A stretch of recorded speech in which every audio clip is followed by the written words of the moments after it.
Good evening, and welcome to the Boston Chapter AGO TAO Book Club. This is the first of two presentations by Randy Steere, who is the current dean of the Worcester chapter and the treasurer of the Merrimack Valley chapter. He's also a member here in Boston. Welcome, Randy, and welcome all of you. I'm recording this as an introduction because the actual meeting recording started a bit late. So I'm just going to fill you in a bit on how Randy began his presentation. Then the full picture, the Hollywood Squares version with all of your faces and names, will appear. Randy began by saying that he grew up as a child um, of the mid 50s and began studying organ as a teenager. And the prevalent thinking at that time was that the instrument was in trouble. Its future was doomed. Um, the churches had sort of peaked in the 50s in attendance. And when the 60s and 70s hit, everybody was hand-wringing and saying that organ music was on its way out. Um, he then talked about the disruption model in business, where um, a thriving business or industry gets replaced by something because of new technology. And for instance, we don't have currently produced phonograph records any longer. We've gone through several uh, iterations of recorded music, each being judged better.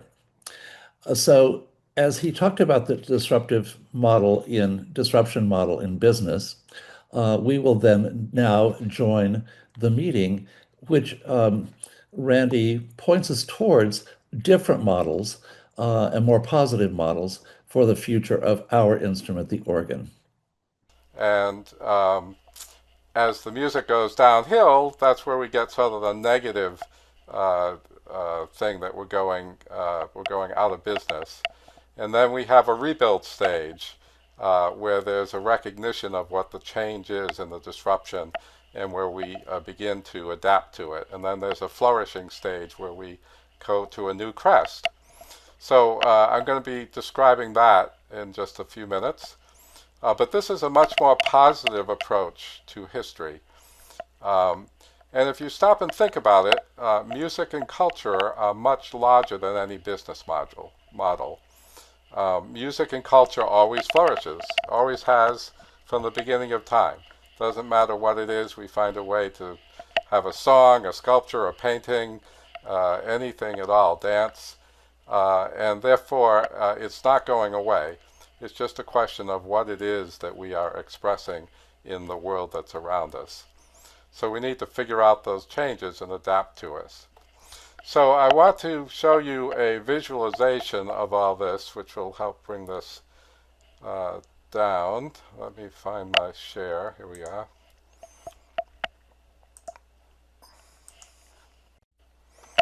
So you should hopefully all be able to see the screen.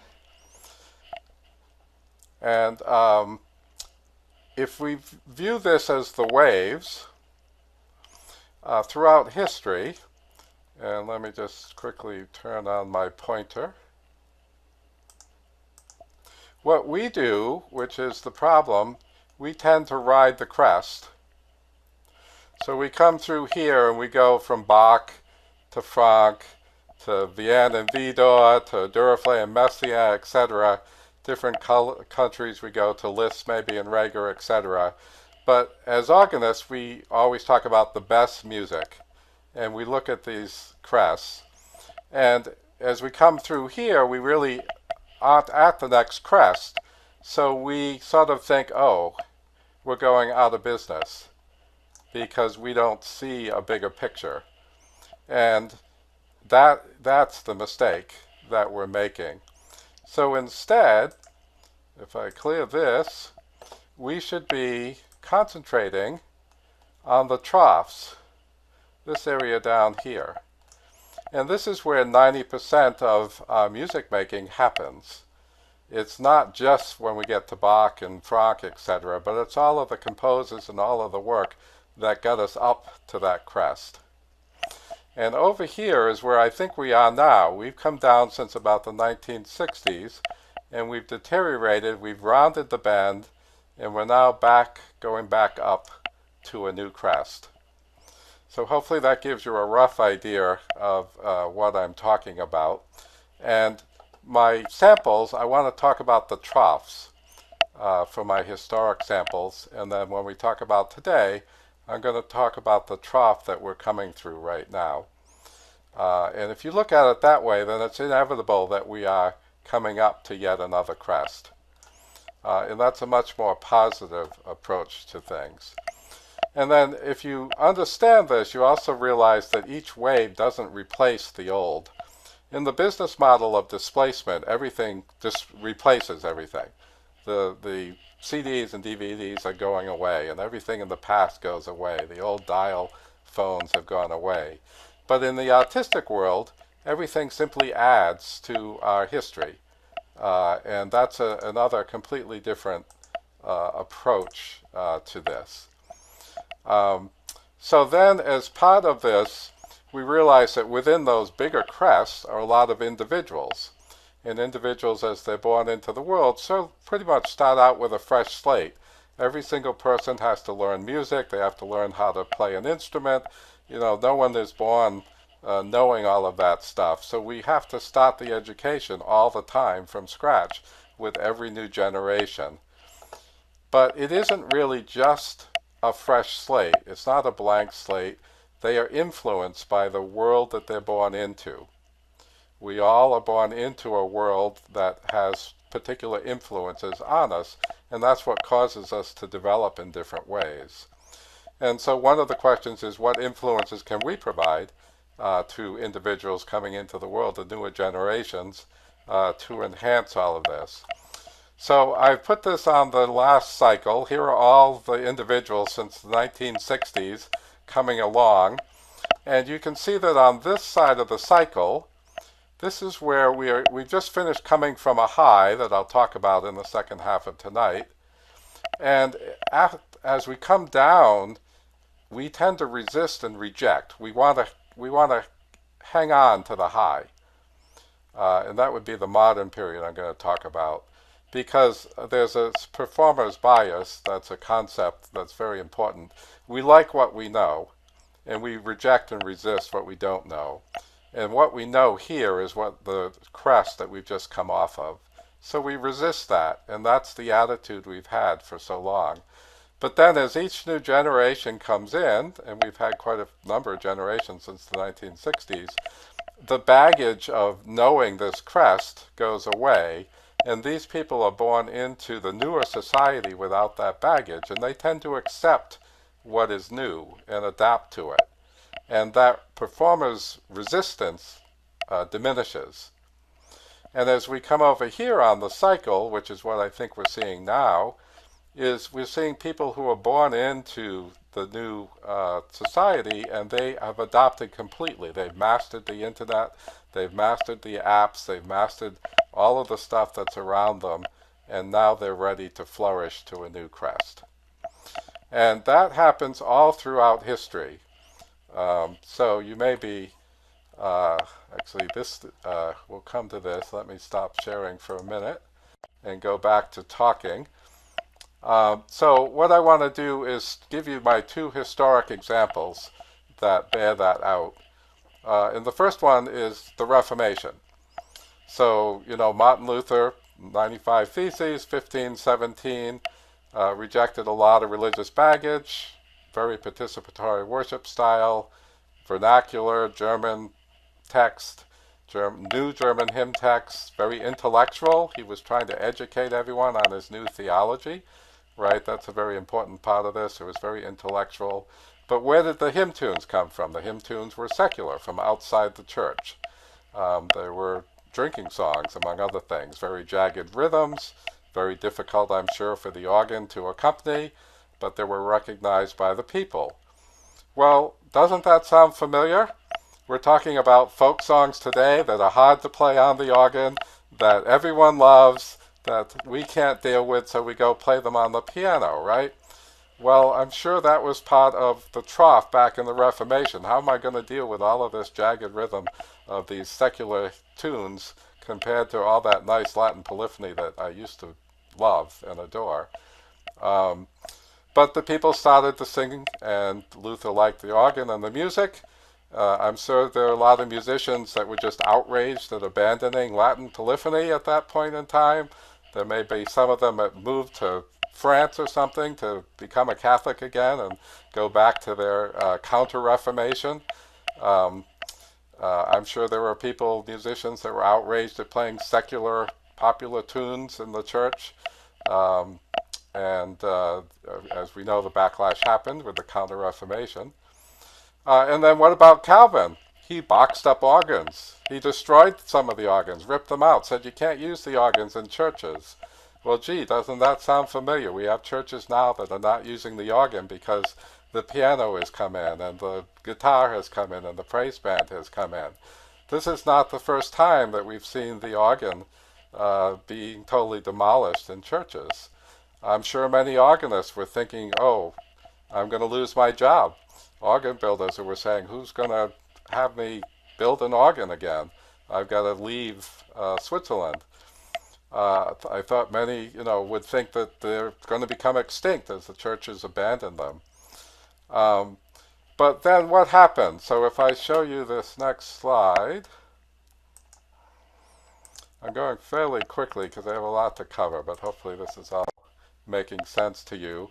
So I have here a template that I'm going to use for a number of different occasions. So on the outside of this is for the Reformation, I put in all of the influences of the times where we were. And this is like a portrait.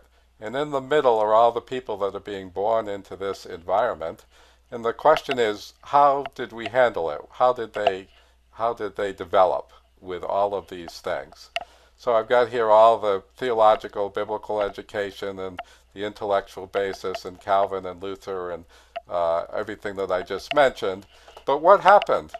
Well, the musicians continued to do things, and they turned all of those ragged secular hymn tunes into choral preludes. They eventually straightened out the rhythms a little. They made them singable in four-part chorales.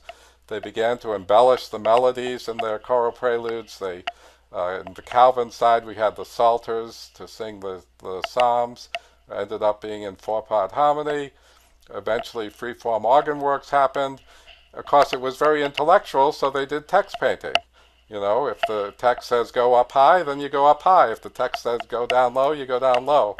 Cantatas developed, instruments accompanied, as well as the organ for the cantatas. They were, some of them, based on the hymns.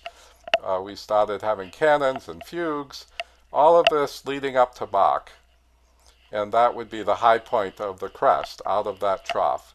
And that was all hard work that the musicians had to do to go from what was given to once again make the organ very much in front of everyone.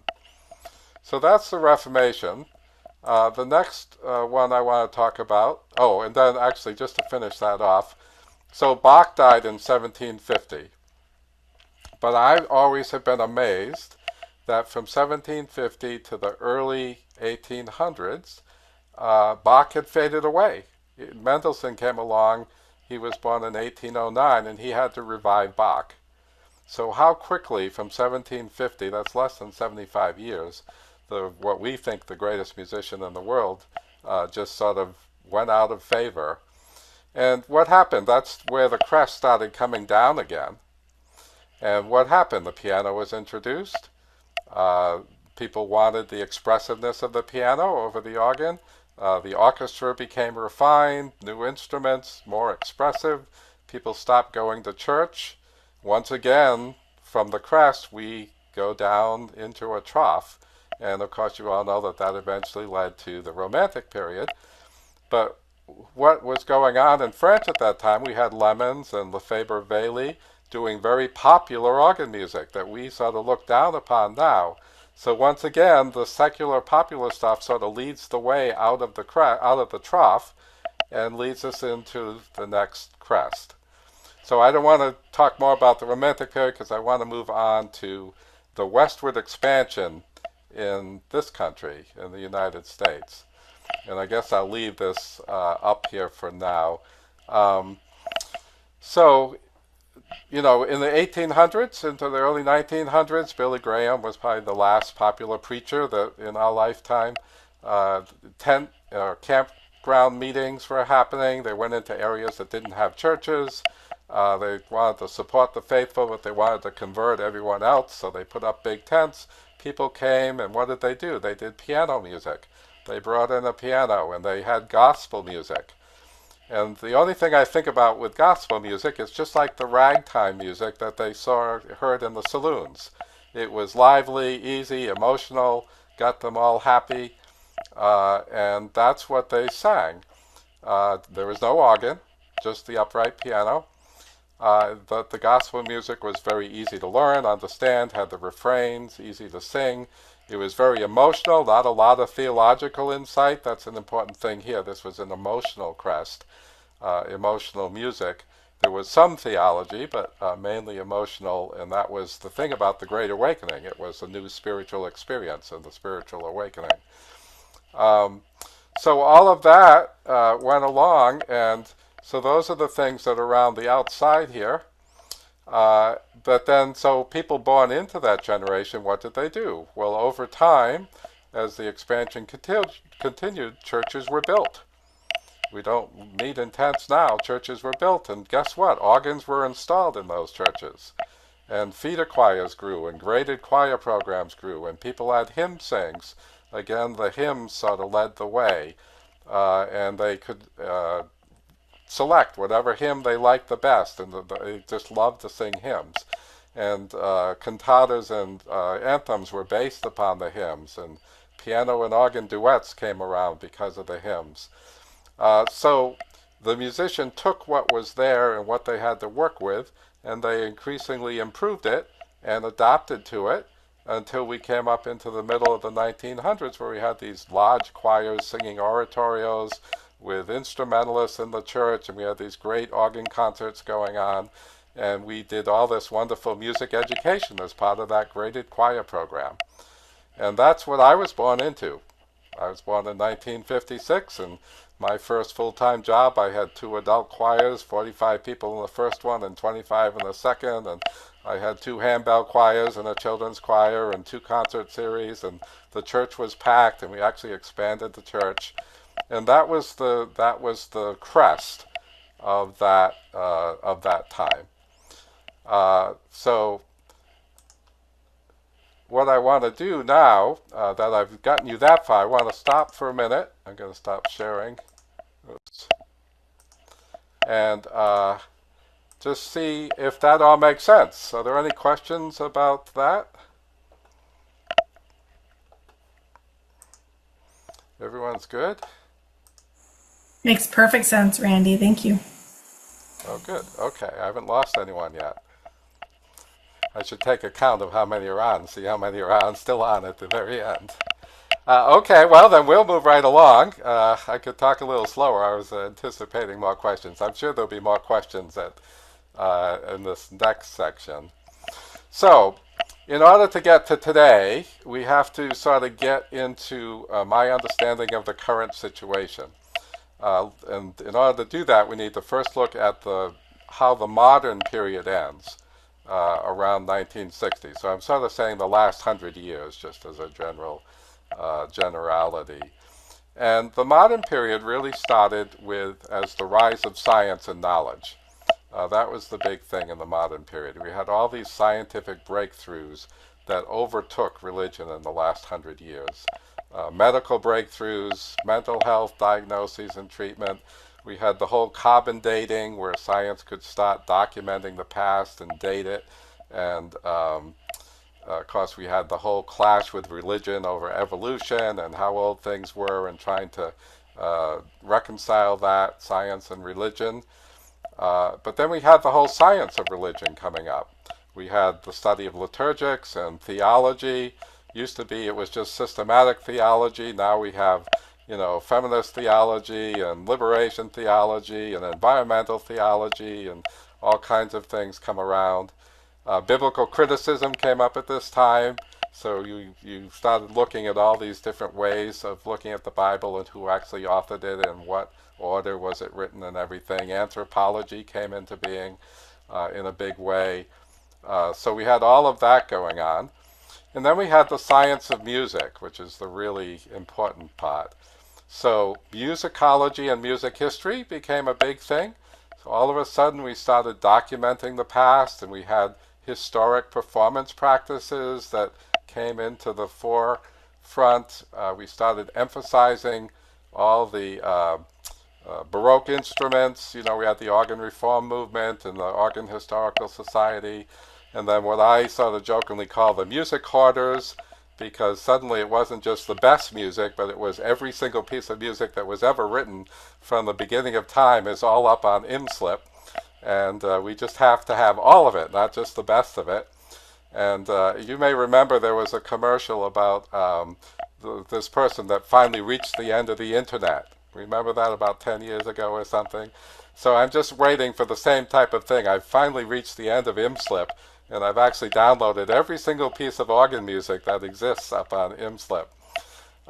So that's all about musicology and music history. And then we had music theory and analysis.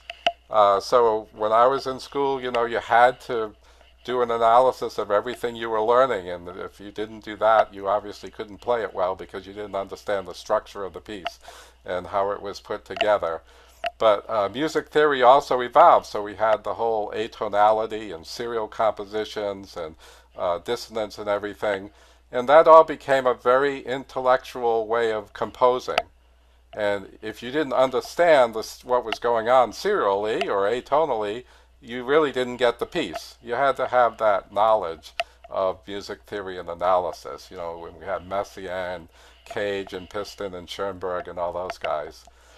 And then we had the physics of sound come along, digitization of sound and all the manipulation you could do that is happening now. The synthesizer was created. You could record. Capabilities were greatly improved, the quality of the recording. Electronic organs came along because we had the physics of sound and we knew how to generate sound wave through electronics now. And then, of course, with the streaming technology, we had helped work in the virtual pipe organ, totally different technology from electronic organs come along. That's all having to do with the science of music. The science of music all allowed those things to happen. And then we had the tools of science. Internet, streaming came along, all the research sites online, all that knowledge had to go somewhere. It went all on the internet, all the knowledge. YouTube, online services, social media apps, the ability to self-publish, those are all the tools of science. But at the same time, through all that, until maybe the last 20 years, there was a decline in music education. The schools really let us down in music education. Without all the feeder choirs, the churches were not educating as much. There was a decline in church attendance. So my takeaway from that is at the crest of this modern period, musical composition totally outpaced the ability of the common, ordinary audience to appreciate the music. So if you weren't part of the knowledge, the educated, you couldn't understand what a serially composed composition was doing, or atonality was doing, or all the dissonance that was happening.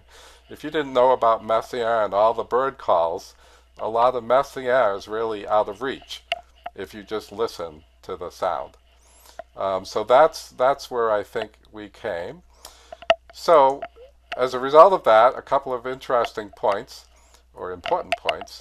First of all, I want to distinguish intellectual listening from the actual musical experience. So the science of music compared to the experience of music. So as organists, when we listen to a piece of music, an organ piece particularly, we listen to the registration, we think about the balance, we notice if the pedals are too loud or too soft, we think the tempo's too fast or too slow, what was the articulation, did we like the interpretation someone did? We're thinking about all of these science of music things. And the general audience is sitting back and say, boy, was that a beautiful piece or not? How did I feel? Did that get me excited or not? And so we're thinking about scientifically, and I use scientific to mean all the music, the science things I just talked about, and the audience is thinking experientially. What is the sound?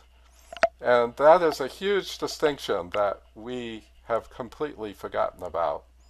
So I have a couple of quick examples of that. I once played a new piece. I had just learned a piece for a friend, or not for a friend, but I learned a new piece and I played it for the friend because I wanted to get his reaction.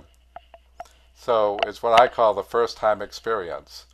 So as someone who learned the piece, I of course loved it because you love what you know. And I just spent the last 6 months knowing this piece. So of course I'm going to like the piece. I know it inside and out. And that's part of the problem. We always love the things we played, no matter how terrible it might have been, the piece might be. So I wanted to play it, and so I got to the end of the piece, and I said, well, did you like it? And his answer was so interesting, so light bulbs go off in my mind on these things. He said, well, I'd have to hear it a couple more times to be able to tell you whether I liked it. Well, that's the science of music kicking in. He needed to analyze it. He needed to recognize the themes. He needed to be able to anticipate what was coming along to be able to tell me whether he thought the registrations were good. As opposed to all I wanted was, if you were in a concert and you just heard this for the first time, how did it strike you? Did you like it? Did you enjoy it? That's the experience of music. And the only attempt, there has been a lot of attempts to reconcile science and religion, but the only attempt that I can find to reconcile science and music is when my teachers, and I'm sure your teachers, told us, and we tell our students, that you have to listen to what you're playing. You have to play from the heart. You have to play with some feeling and some emotion, and it's not just what's on the printed page. And that's often the greatest challenge for organists, because we are so concerned with the coordination of everything going on that a lot of times we don't just listen to the music and say, hey, is this pleasant? Is it good? So the modern style of music totally outpaced the ability of the general audience just to sit back and appreciate the sounds that were coming out. And this leads to a term that's very important. So I'm giving you a lot of terms very quickly, but these all factor in. And that's elitism. And that's not at all my new. I sort of came up with this whole wave idea, but I'm sure that's not new either, but I did come up with it.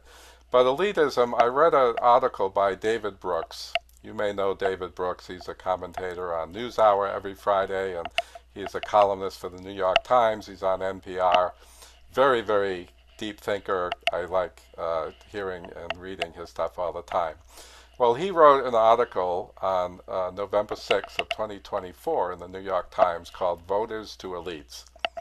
Now, let me start out by saying he's a political commentator. I don't want to get into politics tonight. I'm applying this to music, so we're going to stick to the application of music. But he talks about the rise of the knowledge society, how knowledge is superior to experience, and he uses 1960s as the beginning of all this as well. And it rings true, because when I was growing up, the mantra was always, you have to get a college education. You need a college education to succeed. If you want a better paying job, get a college education. If you want a better life, get a college education. And a lot of jobs started requiring college education, even if they didn't even need college education. But they just put that in there. And what we failed to realize, which was his point, is that we didn't realize that we were really insulting anyone who didn't have a college education. The implication was you were inferior if you didn't have a college education, and you didn't deserve to get a better salary if you didn't have a college education.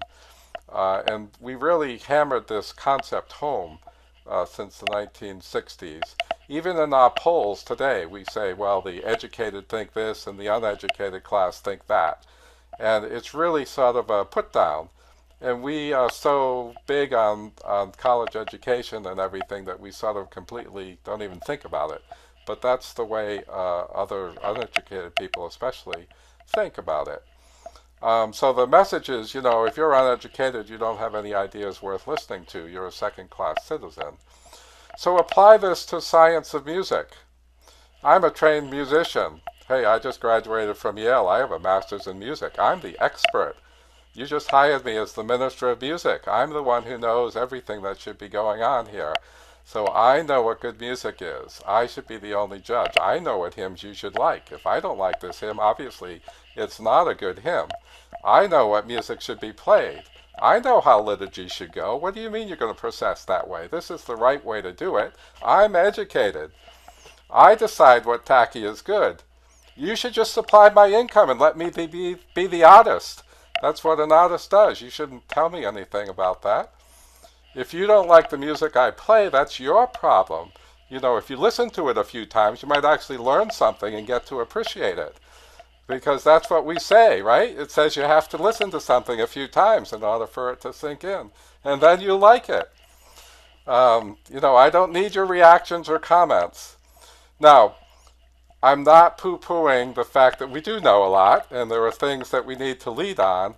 What Brooks was talking about and what I want to say is that the messaging we're doing is all wrong. And how we're going about it is all wrong. Because we come across as very arrogant, expert, elite, knowledge people. And that's not what the people are looking for. And if we're lucky, people will humor us in churches, but they typically think we just are a musician, very quirky, that come with all these stupid little ideas, and they're just going to put up with it and humor us for a while. Or they're going to say, just fire them, and we're going to go find some guitar player or some pianist that'll just play music for us and not get into all of this other stuff that we're not interested in. So the elites become the gatekeepers of everything, all the evaluations. Remember the sign? Some of you probably still have it up in your choir rooms. The director is always right. If the director is wrong, refer to rule number 1. That sort of sums it all up. And it's true that choir directing is not a diplomatic or democracy or committee thing, but it's interesting what the implication of all of that is. The other implication is that good music is only music that is intellectually challenging and intellectually complex. And a lot of times, gospel music, that's just simple stuff. I'm not interested in that. It's too boring for me. The implication is that it's superior. Now, I'm not accusing all of us of saying all of this, but I'm sure all of you can relate to this in many different ways on your own. And I'm trying to make a little bit of fun out of it. But see, comments that I've heard, we have to dumb down the program for the audience. You've heard that one, I'm sure. Got to cast a few crumbs for the peasants to like. We got to play to the lowest common denominator. We play for the organist, not the audience.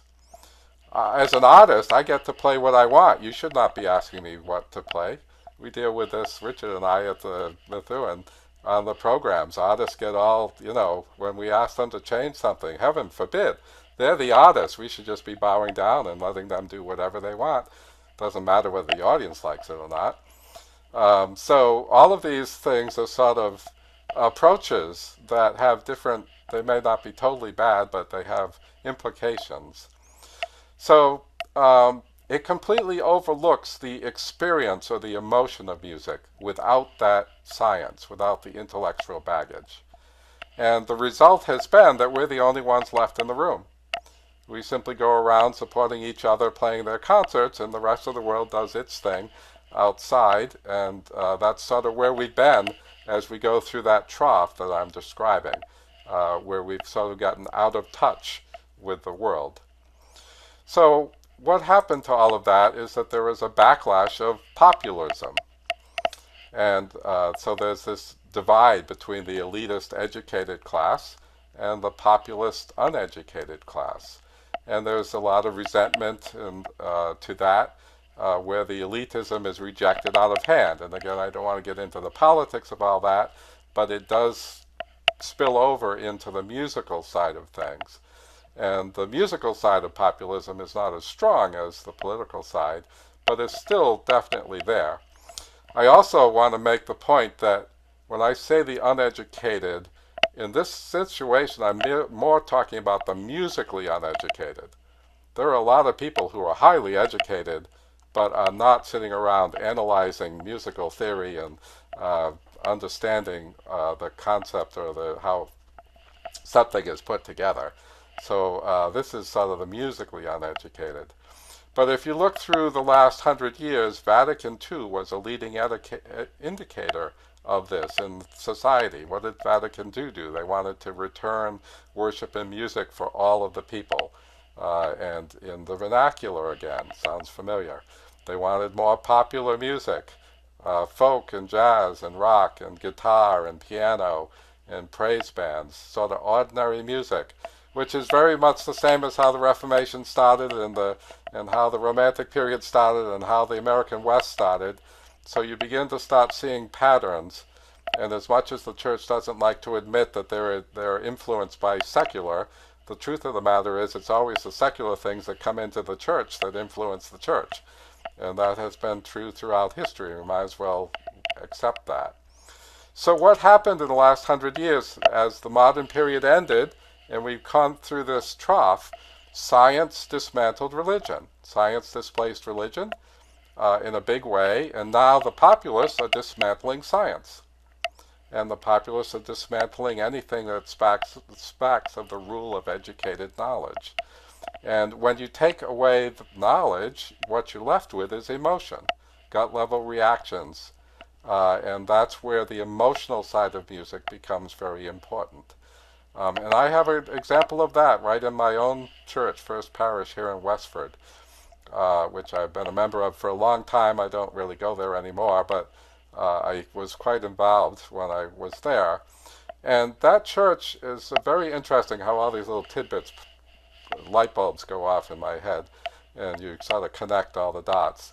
So that church is a Unitarian UCC combination, and it's primarily made up of people who pride themselves on having left in disgust other churches. So I'm an ex-Catholic, I'm an ex-Baptist, I'm an ex-Methodist, I'm an ex-this or that, because they couldn't stand the religious baggage and all of the insider knowledge and all of the things that went on in those churches. So again, I'm not passing all judgment, I'm just telling you that we're supposed to be seeing how it is. And so they pretty much rejected outright anything that smacked of organized religion, because they had just finished leaving organized religion. And that's very much a populist attitude. Many of them are very highly educated. It has nothing to do with their education, but it has everything to do with their experience. And interestingly enough, the tide is turning, and especially with AI, you're probably hearing all of these highly educated jobs that are about to disappear, right? Suddenly people are questioning, is a college degree even worth it? Because I'm not going to have a job at the end of the day because AI is supposedly coming along and going to displace several million jobs in the next 10 years. Now, as a consultant, I can tell you take that with a grain of salt, but there will be some of that is happening. So suddenly the trades are surging. It's a good time to be a carpenter or a plumber or an electrician or an HVAC person or a truck driver. They're all in high demand and they're getting pretty good salaries. So we're about to possibly go through another trough if we're not careful. I'm hoping that we can sort of wake up before that happens. But the question is, how can organists position ourselves as sort of experiential, hands-on populists and have a message for the populist generation, if you will. So we'll talk about that some next time. But as both religion and science are being attacked and denied, all the churches across the board are declining. There's no single perspective on reality or truth. To say you're educated, so you're an expert on music ministry, has no meaning anymore, because you can just go pick a church down the street that happens to agree with what you believe. So when you can handpick the church to match what you believe, churches tend to lack credibility on the big scheme of things. So all that's left is the gut level emotions. So that is the science of music compared to the experience of music. The science of religion compared to the religious experience. And the religious experience is now called spirituality because they don't want the baggage. It's not religion, it's spirituality. And a lot of spirituality comes from outside the church through meditation and yoga and all kinds of things that has nothing to do with the church. But it's all about experiencing something greater, but not necessarily through the church. And there's a term for that. I'm getting to the end of my concept, so have no fear. And that leads me to phenomenology. I've become very, very interested in phenomenology when I graduated for the second time from Yale. And phenomenology, you don't hear much about it, but we should. That's really where we're at today in a lot of ways. By definition, I actually looked up the definition. I don't claim to be an expert in phenomenology, and it's been many years. But it objectively investigates the subjective conscious experience. It describes a phenomena, in our case music, as it appears and is experienced independent of theoretical framework. All of that science of music, theoretical framework that we put around our music, forget all of that. Phenomenology says what is just the experience of the sound itself. So it strips away everything but the essence of the thing you're experiencing. And that is, what is the essence of music? The essence of music is sound. So before you even think of it, whether it's music or not, you hear sound. And then you have to decide, is this noise? Is it music? Well, if it's music, is it pleasant music or unpleasant music? Is it harsh, dissonant? Is it exciting? Is it sad? Is it meditative? And that's simply the sound. Think of it just as the sound. If someone doesn't know anything about melodies or harmony or did it resolve to a major chord or a minor chord even, all they do is, how does the sound impact them? How does it affect them? And most of that is experience. And the closest thing we can get to that is what we call the first-time experience of music. Because once we've, as musicians, hear something once, we tend to remember. And then the first-time experience goes away. It's different. For popular music, like Taylor Swift, for instance, she gets beyond the first-time experience, but why and how does she do that? It's because everyone plays her music 20 times a day and listen to it, and so they learn it. So for popular music, they have become very knowledgeable of that, and that's exactly the education that we would like. Now, in the old days, we'd call that a warhorse in the organ world. Everyone knew Bach's D minor toccata. Everyone knows Vidor's Fifth Symphony, because they've heard it so many times and they come to know it. And that would be ideally where we get back to, where people start hearing things multiple times.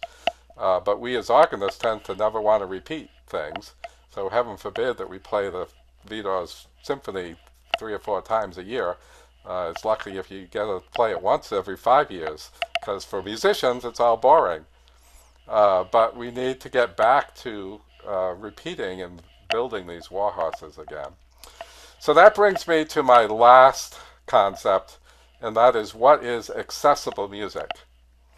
And let me just put that up on the screen here. Find my share button.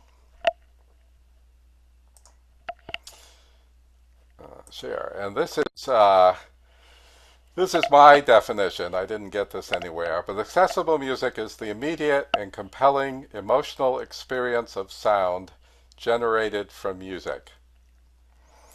So it's got to be immediate and compelling because it's got to be the first-time experience. Someone just comes in, they hear your concert, they're probably not going to hear the concert again, and it has to be immediate and compelling. And if they don't know anything about music from a science point of view, it has to be emotional, how it strikes them. And remembering the performer's bias, we always like what we know and we reject what we don't know. Well, there's also the bias on the part of the listener, who always knows what they like and knows what they don't like, right? So there's a perfect example of this, and that is Notre Dame. So let me just stop sharing for a minute and go back. Do you all remember when Notre Dame had their rededication of the organ, the great organ concert where the priest would say a sentence or two and then the organist would improvise on that? And they went through all four of the titular organists and did the improvisations. And do you remember, unfortunately, the first few were very, very dissonant and very harsh. And there was this international outcry, including organists, who said, how could you possibly have played that music? Because as they panned the audience, you just saw all of these pained faces because these people came from all over the world. They were all the dignitaries, not people who come to Notre Dame every week, and they heard music that was so foreign to what they could comprehend that to them it was nothing but noise, and it was painful noise. And everyone had this huge outcry about, oh, we just lost this perfect opportunity to convert all these people to lovers of the organ, and how could we have possibly done that? But, you know, of course, all of us who were organists, even though we thought it was totally inappropriate maybe, nothing against the organists, they improvised flawlessly. They thought they were doing such a wonderful job.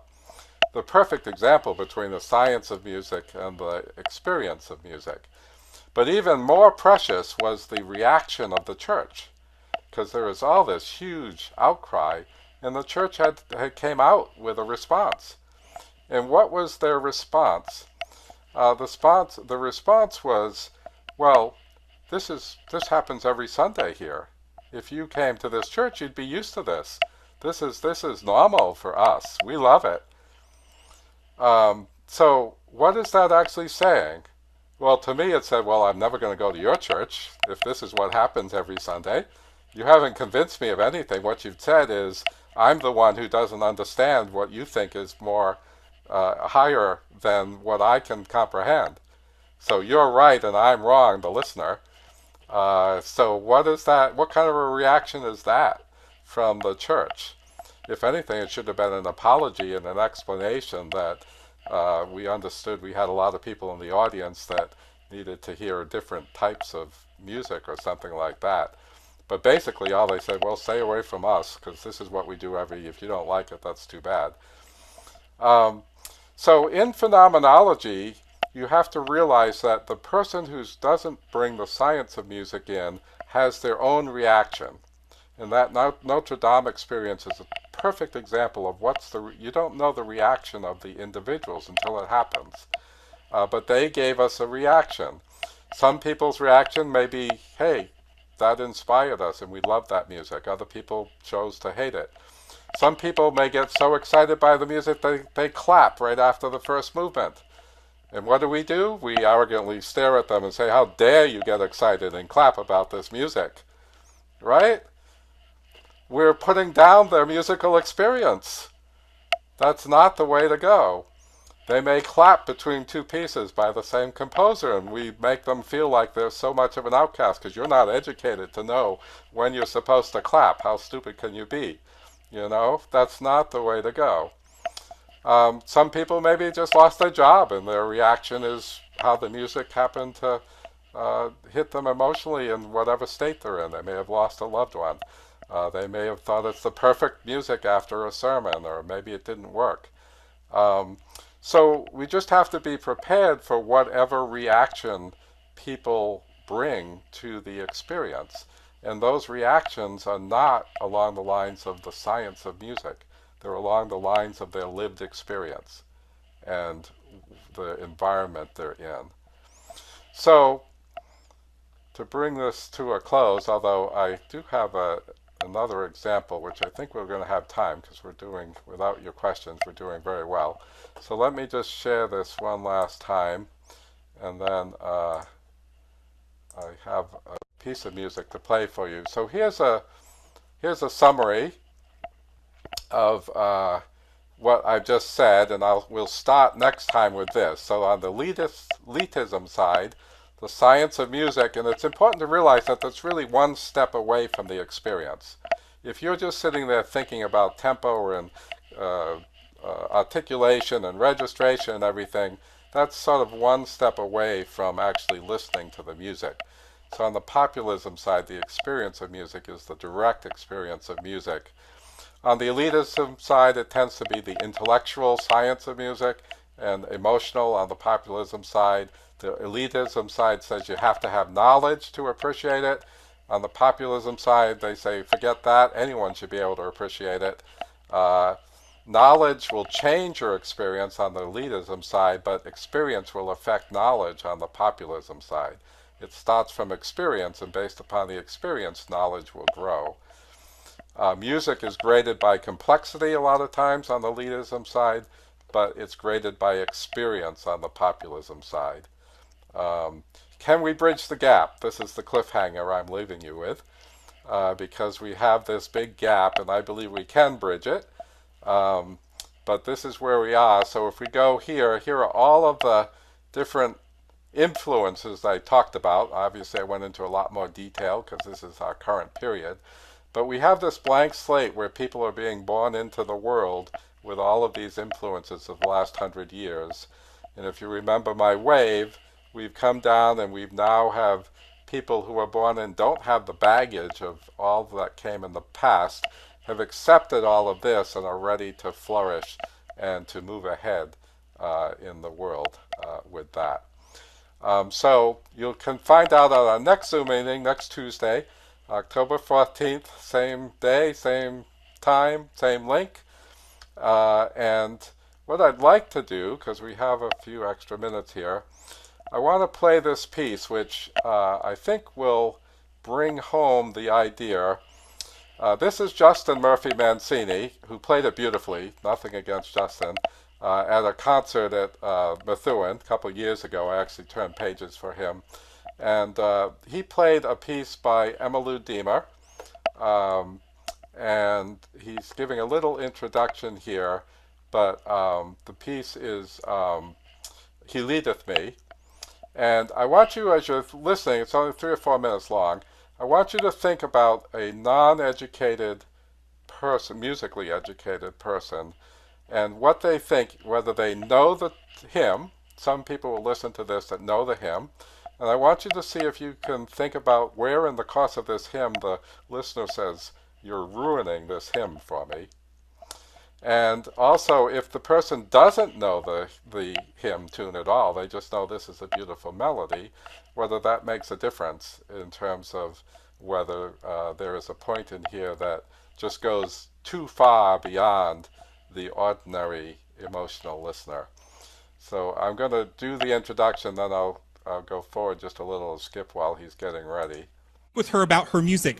This is an early piece of hers set to an American hymn tune called He Leadeth Me.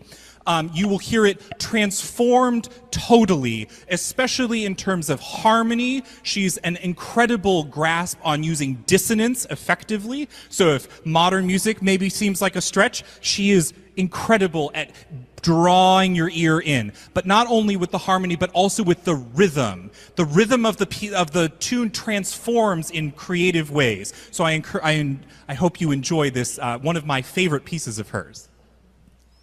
So the very scientific explanation of what the piece is, and we'll go forward to him playing here.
Okay. So at that point, we open it up for discussion.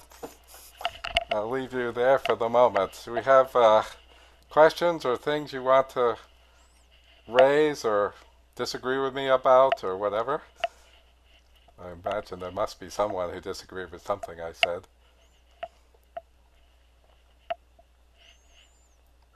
Though she's not here, Maggie did put in the chat at one point.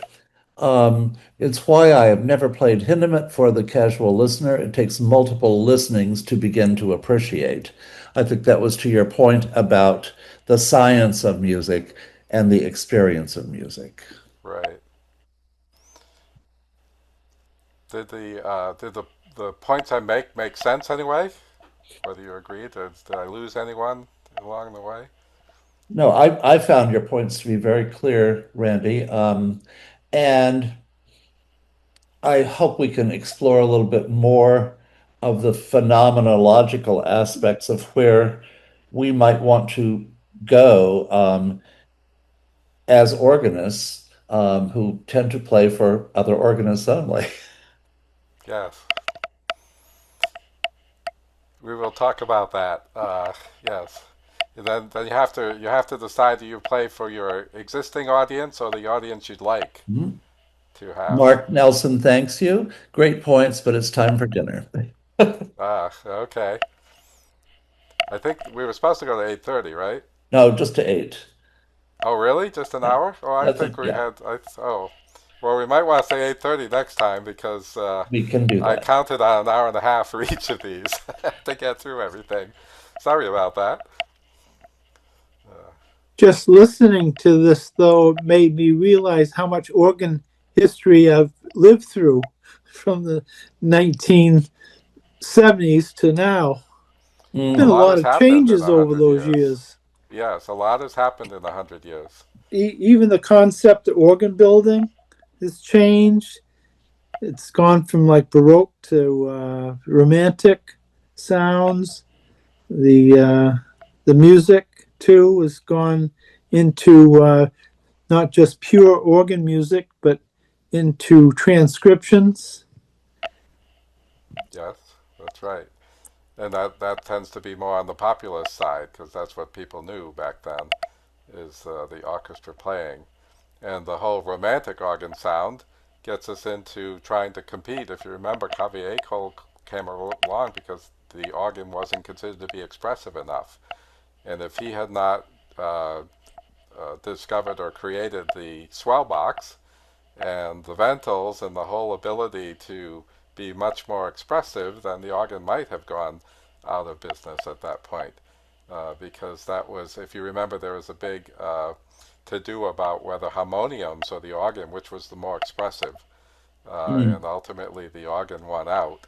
But all of that was competing against the orchestras and the expressiveness of the orchestras and the piano, and that's what they wanted, and that's how the Romantic period. That was all the environment around that the organ had to adapt to, and it was Cave Cole that began that whole thing, and then Franck that picked it up and went from there in the new culture.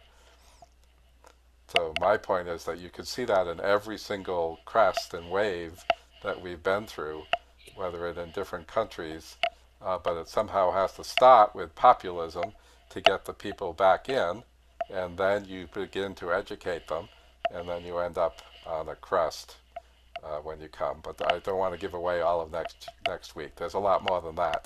There's there's a lot of tension between, elitism and populism, and which when does one cross that line? Personally, I have difficulty thinking back in my comments over the years about certain players and my own playing. Well, and I'm not sure there is a line. So one of the things I start out with next week is, can something be both intellectual and accessible at the same time? And I think the answer is yes. Yeah. We just need to be very deliberate about understanding these concepts and what we're actually playing and what we're putting in front of people, which is not a lot different than someone giving a sermon that has to stop and think, well, how is this going to be received? when I talk about this. Hmm. And we need to do that with our music as well, as how is this going to be received, and what is the message that we're sending. So I'm very optimistic. I think there's lots of things, but you need to be aware of all these uh, distinctions in order to navigate it. I'm Okay, well, optimistic because of the fact that all these young organists that are coming in now are so good. We, yes, we've seen some amazing improvements in organ playing. that's right. And they don't have the baggage. They're just popular. They're just positive. They're just coming Yeah, along and learning this music that they love, and they're bringing that emotional love to the audience, and that's part of it too. We'll talk about all these things. yeah, So absolutely. next week it's going to be a good discussion. Hopefully, we'll talk about that. All right.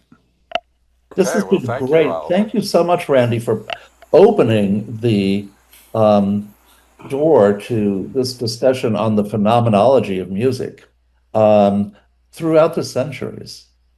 Thank you very much. I appreciate it. I'm excited by it. So, Yeah. Yeah, okay. Spread the word. Tell everyone else to join next week. thank you. See you. Good Bye. night.